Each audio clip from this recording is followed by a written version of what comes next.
Good morning, dear listeners and viewers of CAM1 Radio. On our top stories today, Cameroon Canadian Corporation for the fostering of futuristic development in Cameroon is of prior interest to the High Commissioner of Canada to Cameroon, Her Excellency Lauren Anderson, who met with the Minister of Economy, Alamin Usman May, to seal this partnership. Meantime, concerns are mounting in Kenya as reports emerge of protesters going missing amid nationwide demonstrations against the proposed tax increases in the Finance Bill 2024. These are our top stories today on this edition of the news.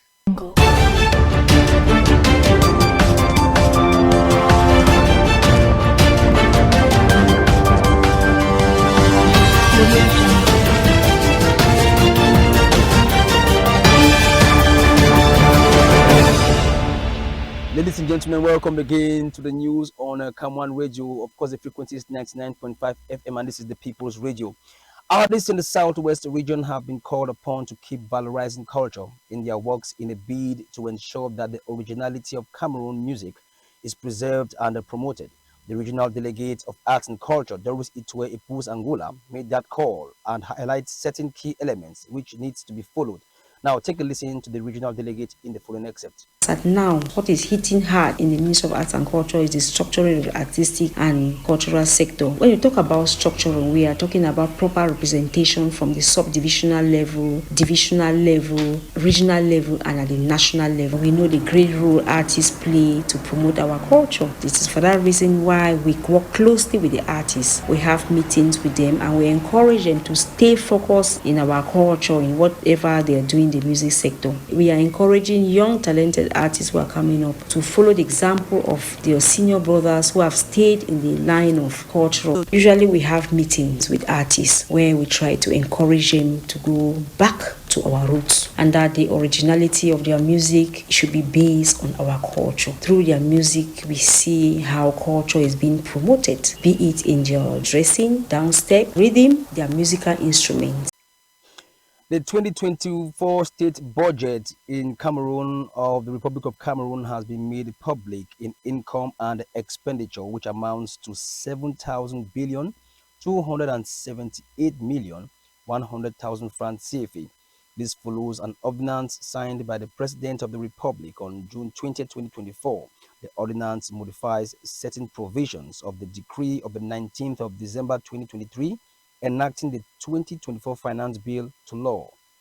The document stipulates fees to be paid for the obtention of visas and other documents in diplomatic missions abroad, as well as passports and the new computerized national identity card, which now has a production cost of 10,000 francs CFA. A 5-day seminar kicked off yesterday in the nation's political capital, Yaoundé.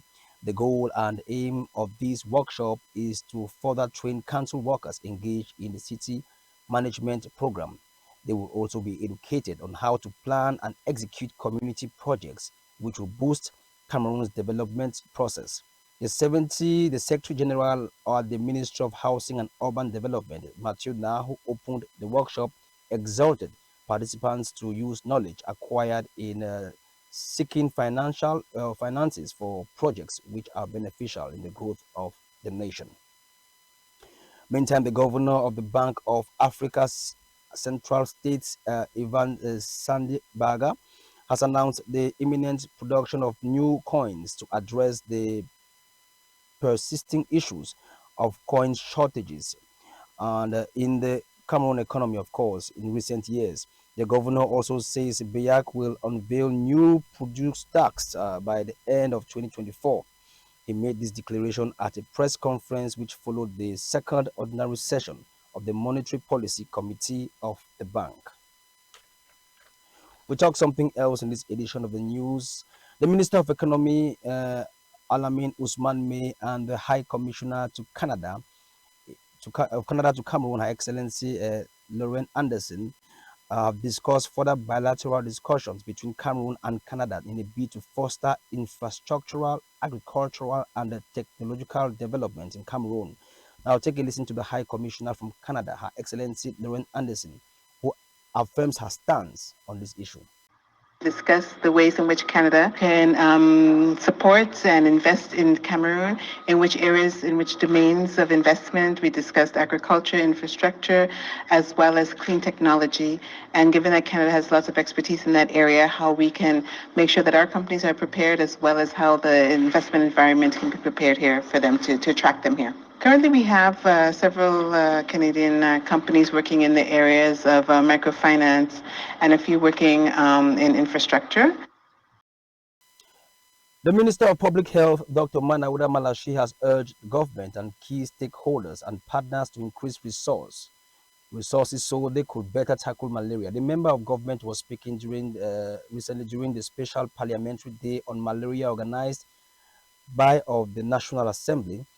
The session was chaired by the Senior Deputy Vice Speaker of the National Assembly, Honorable Halarion Etong. The Minister of Trade, Luke Bagantangana, has advocated the ratifying of the Protocol of the World Trade Organization in its acronym WTO, Marrakesh Agreement on the Fisheries Subsidies. He was speaking before the Foreign Affairs Committee of the National Assembly, chaired by Honorable Emmanuel Mbani. Meantime, the National Union of Cameroonian Footballers, known by its French acronym SINAFOC, has stated that players playing professional football in the country are said to be languishing in great misery.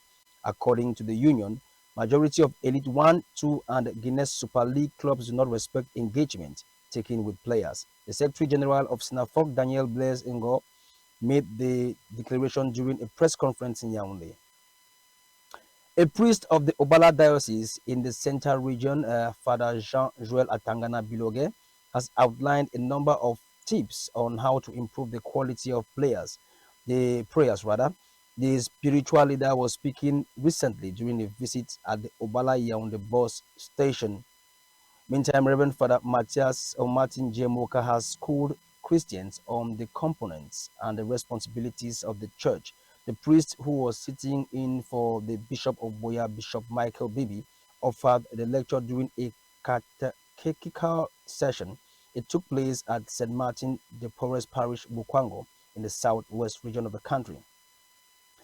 And still in religion, the saga that has been rocking the Cameroon Baptist Convention CBC over the amendment of the church's constitution has taken another intriguing twist. This time around, the executive president, Reverend Dr. Nditeme Charlemagne, has excommunicated some Christians who had dragged him to court. On to one of our major lead stories. Concerns are mounting in Kenya as reports emerge of protesters going missing amid nationwide demonstrations against proposed tax increases in Finance Bill 2024. The protests, which have spread across the country, are part of a movement dubbed the 7 Days of Rage, calling for a total shutdown of Kenya on Tuesday. They say they plan to occupy parliament in Kenya's capital, Nairobi. The group representing Israel's hostages and their families has released a video showing the kidnapping of 3 Israelis by Hamas on October 7th amid anger at Prime Minister Benjamin Netanyahu's suggestion he could help accept a deal to free some but not all captives. Meantime, authorities on the Spanish island of Tenerife continue to search for British teenager Jay Slater, who has been missing for a week after attending a music festival in that part of the world.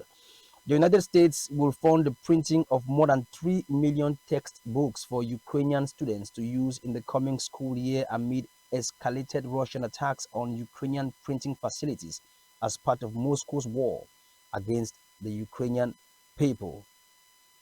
And Russia is reeling from another major terror attack with at least 19 people killed and 25 injured in what appeared to be coordinated shootings at various places of worship in Russia's southernmost Dagestan Republic. And just to note that fire at lithium battery factory has killed at least 16 people in South Korea. Tensions between Israel and Lebanon have risen sharply since the October 7th Hamas attack on Israel and the ensuing military campaign by Israel in Gaza. The Iran-backed militant group Hezbollah has been firing missiles, mortars, and drones into Israel, and Israel has returned that fire. Now, on to our sports page. Best Stars Academy of Limbe and Fako United of Boya have qualified for the semi-finals of the Southwest Regional Mini-Inter pools. Best Stars Academy won LX4 by 2 goals to 0, while Fako United won Al Jazeera Sport by 4 goals to 1. Both games were played at the Moliko Omisport Stadium. Now, take a listen to the coach of Fako United, Moses Mbambo Mbati. My boys came out with 3 goals from what we have been learning during the week. Make me to be happy, but Al Jazeera is a good side. Despite the fact that they are out of the tournament, we just need to continue to work hard. It is hard work that has made me to come out with this victory for today. Our reporter also captured the reaction of Best Stars Academy's coach, Saturian Chofak. At the beginning of the encounter, we started very slow with the tactical part, but at the second segment, we tried to check the strategy and the strategy work. The coach of LX4, Njoka Barnabas, also expressed his disappointment as a result of losing the game. Now take a listen to him in the following excerpt. I did not recognize my team today. We have never played like this. We get our actions. I also want to congratulate Best Star. They came, they did not panic, they just respected us. I think that was their fault. Best Stars Academy and Fako United will know their semi-finals opponents today, Tuesday, after the encounter between Tico United and Legend FA, and also Kumba City versus Boya United. And it is with that sports note that we end this edition of the news on CAM1 Radio.